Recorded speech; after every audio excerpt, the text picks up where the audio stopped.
Catholic Church, from Greek Catholicos Universal, term generally applied to the divine society founded by Jesus Christ. O sila ba yon? Reformed Baptist, sabi na nga, Reformed Baptist pa. Baptist na nga, Reformed pa. So hindi sila yung sinasabi sa hindi pwede nilang gamitin yung title na Catholic Church. Hindi daw sila Roman Catholic lang. Mali, hindi nila pwedeng gamitin yun. They are using it out of context. Ginamit ni Bishop Ignatius yun to denote the churches throughout the world in union with the Diocese of Rome. Kung sila ay walang union with the Diocese of Rome, hindi nila pwedeng sabihin na Catholic sila.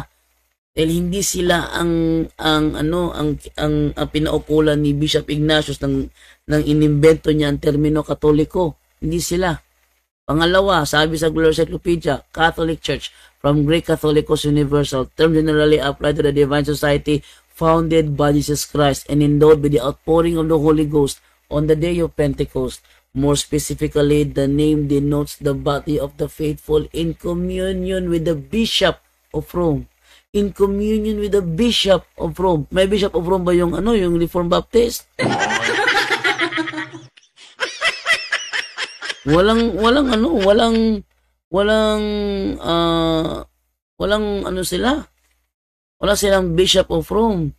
Yung Catholic Church, the name denotes the body of the faithful in communion with the Bishop of Rome. Hence often called Roman Catholics. So hindi niya pwede i-apply sa kanila yan, yung term Catholic. Kasi unang-una, hindi sila in union with the Diocese of Rome. Hindi sila yung Divine Society founded by Christ. Hindi sila yung sinasabi na na in communion with the Bishop of Rome. So, hindi nila pwede gamitin yung terminong Katoliko. Kahit Katoliko lang, kahit sabi nila hindi sila Roman, kahit Catholic lang, hindi yan nila pwedeng i-apply sa kanilang sarili. Ang nag-imbento ng termino Katoliko ang mas nakakaalam kung sino ang pinauukulan niya nang imbentohin niya ang termino Katoliko para i-apply sa Iglesia ng Diyos. Ba? Yan ang problema sa kanila. Tingnan natin yung ating live natin. Tayo putol-putol tayo sa sa ikatlo na ito ha. Balik natin sa kuryente. Patay yung ating yung ating kuryente natin. Ulitin ko ha, every 6 in the morning may live tayo sa YouTube channel natin. Sa Bro Jando Alabado TV, may live tayo diyan. And then straight to the point yan, Tagalog yan. And then sa sa Facebook naman, mamaya-maya saglit, Dialogos Pagtuo. Dialogos sa Pagtuo. So, maraming mangyayaring mga dialogo ngayong araw na ito. Linggo, alauna, may dialogo yata. Sige, may kipag-dialogo alauna. Then sa Monday night, maraming may kipag-dialogo din. So, basa tayo ng mga comment pa rito. Dami mga comment eh. Okay, so dito naman tayo ngayon sa kay bro Ariel de los Santos. Bro, naabay 7 years advertence. 7 years advertence. Sige, ito na pangutan ng ChatGPT. Meron bang 7 years advertence? Yes, ChatGPT. Meron bang 7 years advertence? Anong sagot? Ang terminong 7 years, at ito pa ito sa screen, yung ChatGPT natin. O sa mga hindi na gusto makita yung aking binabasa, nandoon lang po sa YouTube live po natin. Sabi dito, ang terminong 7 years advertence ay hindi isang karaniwan o opisyal na termino o teolohiya, banal na kasulatan, doktrina ng simbahang Katolika o sa mga hirap tumingin. Diyan ka lang. O sa mga yung ating sabit sa green screen natin. Kitang-kita yung punit. So, okay lang mga sekta, kaya mahalaga linawin kung saan ito nanggaling o anong konteksto itong narinig. Gayunpaman, may ilang posibilidad kung ano maaaring tinutukoy nito. Una, kung ibig mong sabihin ay may kinalaman sa prophecy, halimbawa end times, maaring ito ay maling gamit o maling pagkaunawa sa 7-year tribulation na itinuturo sa ilang evangelical Protestant groups, lalo na sa dispensational theology. Ayon sa kanila, mayroong 7 taong kapigatian bago ang muling pagdating ni Kristo. Ngunit hindi ito tinatanggap ng kabuuan ng simbahan bilang opisyal na doktrina. Siyempre, imagination na naman ulit. Note, wala ring konsepto ng advertence sa end times prophecy. Number 2, ang ibig mong sabihin ay sa moral theology gaya ng full advertence o kumpletong pagkaunawa. Sa moral theology ng Katoliko, ang salitang advertence ay tumutukoy sa pagkaalam o intentional na atensyon ng isipan sa isang kasalanan upang ito'y maituring na mortal. Ang isang kasalanan upang maging mortal sin ay kailangang merong grave matter, mabigat na bagay. Full knowledge, ganap na kaalaman. At full advertence o deliberate consent, buong pagsang-ayon o layunin. Ngunit walang tinuturo na may 7 years na konektado dito. Hindi totoo na may 7 years advertence sa konteksto ng moral theology. Number 3, kung ito may kinalaman sa indulgence dati, noong unang panahon ginagamit ang 7 years sa termino para sa tinatawag na temporal punishment o parusang panlupa na inaalis ng indulgence. Halimbawa, sinasabing ang isang gawa ay may katumbas sa 7 years indulgence, ngunit ito ay hindi nangangahulugan ng 7 taon purgatorio, kundi ito ay metapora na nakabase sa penance system ng sinaunang simbahan.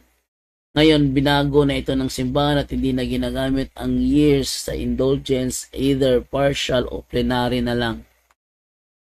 Konklusyon, walang tinatawag na 7 years advertence sa Catholic theology, biblical prophecy o moral theology. Malamang ay maling term ito o kombinasyon ng ibang mga idea gaya ng 7 years tribulation at full advertence na napaghalo-halo. Diba? Ibig sabihin, yung 7 years advertence pala, isa pala yung halo-halo. Halo-halo. Paborito kong kainin ba? Dessert. Ingon diri si Loloy Perez Bumaya, Bumbahe bro. Straight to the point. Live. Ingon diri si Demigilio Edison, Happy Lord's Day bro JD. Anton Palma Sapal Jr., good morning bro JD.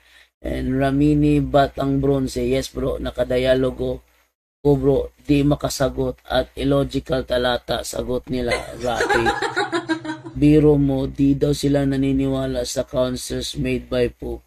Pero naniniwala sa Biblia na dumaan sa council bago naging isang buong Biblia. Kaso lang bro, di ko alam kung naintindihan ba nila o maang-maangan lang. Ito yan bro.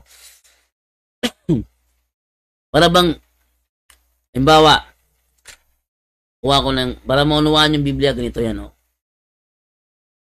Para maunawaan yung Biblia, ito yan. Halimbawa, kinumpile ang Old Testament. Kinumpile.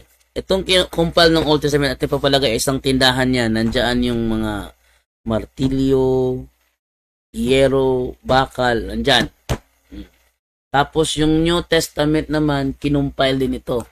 Kinumpile ng mga apostol.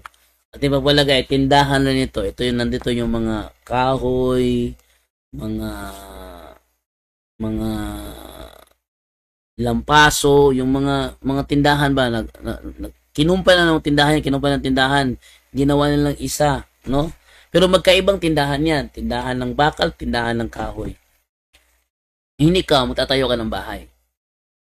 Bibili ka ngayon dito sa tindahan ng kahoy. At kailangan mo ng martilyo, ng pako, kailangan mo ng yero, bibili ka naman sa tindahan ng bakal. Ngayon, binuo mo yung mga binili mo. Nabuo ang isang bahay. Ang tanong, sino may-ari ng bahay? Sino may-ari ng bahay? Yung tindahan ba o ikaw? Sabi nila kasi, hindi daw Katoliko ang nag-compile ng Bible kasi may compile na. Sabi nila. Pero yung sabi nila may compile na, hindi naman yan isang libro. Hindi isang libro yan. Yung kinumpile ng mga Hudyo, Old Testament lang yun. Yung kinumpile ng mga apostol, New Testament lang yun. Anong ginawa ng simbahan? Ginawang isa ang dalawang magkaibang compilation. Ngayon, yung sinabi ko, yung Old Testament na kinumpay ng mga Hudyo at saka yung New Testament na kinumpay ng mga apostol, ginawa ng Katolikong isang bahay. Ang tanong, sino may-ari ng bahay? Sino may-ari ng bahay? Alangan yung mga Hudyo pa rin. Hindi, yung mga apostol, kasama natin yung mga apostol eh. Sama natin yung mga apostol, yung mga Hudyo nagkumpay ng Old Testament, ibig sabihin ba, yung bahay nila, akin na rin. Hindi, yung bahay ko lang. Yun ang ibig sabihin nun. Kaya, mali-mali yung kanilang paliwanag kung gagamit yan ng analogy. Mali-mali. Sabi niya dito is, John Migraso, magandang umaga, Brother Jando. Happy Sunday. Sabi naman ni Josephus Marangal, UPS bro. O, kailangan ko ng UPS. Magkano ba yung UPS? Magkano ba yung UPS? Baka tayo, yan?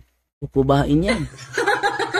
Okay, Mel Zebejon Villacana.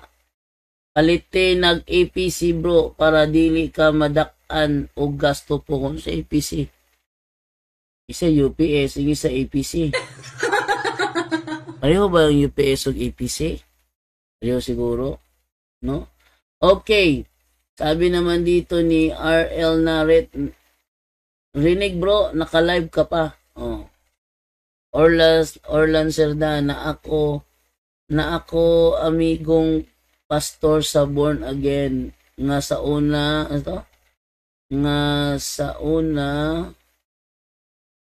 saan to? Wala magkalit. Nga sa una gabike karon naane transformer niya, wala siya trabaho. Ano transformer? Yung nagiging robot. Biwa Patak.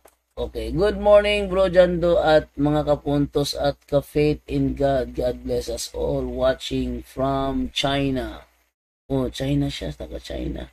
Regards mo ko kay Jet Li bro. Kay Jackie Chan, regards mo ko. Mapera lang yung si Will Smith kaya laging nandun kina Jackie Chan. No? Yeah, yun, sabi di ba nito ni Milagros Baredo Magno. Watching from Toronto, Canada. God bless. Oh, Ate Magno. Good morning sa iyo, Ate Magno. Joy, pag mata na ako. Nagigising ko lang. Kasi kailangan ko kasi mag-program kasi gusto kong ikasanayan ito na every 6 in the morning magla-live ako sa YouTube channel ko. Magla-live ako sa YouTube channel ko. Kaya, etong pag-live ko ngayon sa Facebook, kang advertisement lang to para malaman ninyo. Sa mga gusto makakita ng mga pinapakita ko sa screen, doon lang po kayo sa YouTube channel ko para makita po ninyo.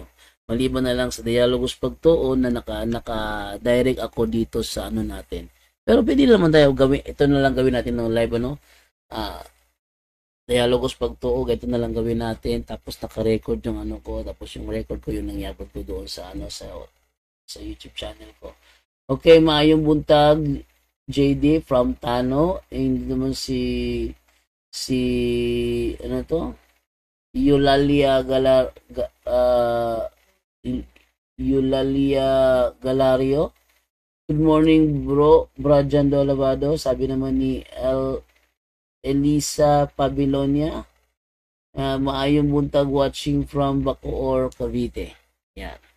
So, sa lahat ng mga dyan, ano yung mga palatandaan ng tunay na iglesia? Una, para sa ibang CFD, 1, Holy Catholic and Apostolic. Ulitin ko ha, yan ang topic natin ngayong umaga eh. One, kasi isang iglesia ang tinayo. Holy, kasi banal ang nagtayo. Catholic, kasi lumaganap na siya. Apostolic, kasi doon siya nagsimula sa mga apostol. Bakit may Roma? Bakit may Roma? Kasi ang sentro ng Kristyanismo na ilipat na sa Roma. Yung kasi sinasabi sa Mateo 21:43, ang kaharian ng langit ay kukunin mula sa inyo at ililipat sa bansang nagkakabunga. Ang bansang tinutukoy doon ay yung bansang Roma. Gawa 23:11, bansang Roma tinutukoy doon. Ngayon, ano pa? Yung sa akin naman, napatanda to na iglesia, dapat si Kristo ang founder. Kristo ang founder. Pag walang maibigay na founder na Jesus Christ, peke yan. Pangalawa, kailangan sa Jerusalem tinayo. Hindi sa Amerika, hindi sa punta sa Anta Ana, hindi sa Apalit, Pampanga, hindi. Kailangan sa Jerusalem tinayo noong 1st century. Noong 1st century. Halimbawa, tinayo nga sa Jerusalem, noong 16th century lang, peke pa rin yun. Kailangan tinayo sa Jerusalem noong 1st century. Malalaman mo yan sa edad ng kanilang simbahan. Halimbawa, pag sinabi nila, Happy Anniversary, ilang taon na yan? Ilang taon na? Doon yung malalaman ng birthday ng kanilang iglesia. Ilang taon na sila? Pag sila nang-celebrate ng anniversary. Nang-celebrate ng SDA ng anniversary, malalaman nyo kung ilang edad na yung kanilang simbahan. Okay, sabi naman dito ni Ramel Batang Bronze, sabi niya, matindi talaga deception na ginawa ng Reformed Baptist na to, bro. Inangkin pa nila na church father din nila si Saint Augustine of Hippo. Talagang ini-insist nila na di sila lumabas sa simbahan, but not Romans lang daw. Palagay ko, bro, gusto nila agawin ng history na tumutukoy sa Katoliko. Yun, naiintindihan ko, bro, ko sa strategy nila. Pati mga church fathers natin, inaangkin na nila yung iba na kasamahan daw nila. O, edi maglagay sila ngayon. O, saan nagtuturo ang church fathers? Tutukoy nila, saan nagtuturo yan? O, halimbawa, doon sa Saint Abbey, ganun. Saint Abbey Cathedral. O, yung Saint Abbey Cathedral kung saan nagtuturo yung sinasabi ng church father. Anong relihiyon yon? O, malalaman mo doon. Okay. Sabi naman ni Lasta Limer, sabi niya is, Good morning, bro Jando Alabado. God bless you and ang family. Sabi naman ni Rod Angelo Villarde, good morning bro, watching from Bicol. Ayan. So, hanggang dito na lamang po tayo sa umagang ito. Maya-maya konti babalik po ako para sa Dialogos Pagtuo na ating programa. Bisaya po yun ha. So, paalam na po sa inyong lahat and bye-bye. At yan po ang ating tampok ngayon sa Straight to the Point, kung saan sa loob lang ng ilang minuto naging matibay ang pananampalataya ninyo. Maraming salamat po. Straight to the Point. Straight to the Point. To make His message known is our responsibility. So here we are to pledge our lives to the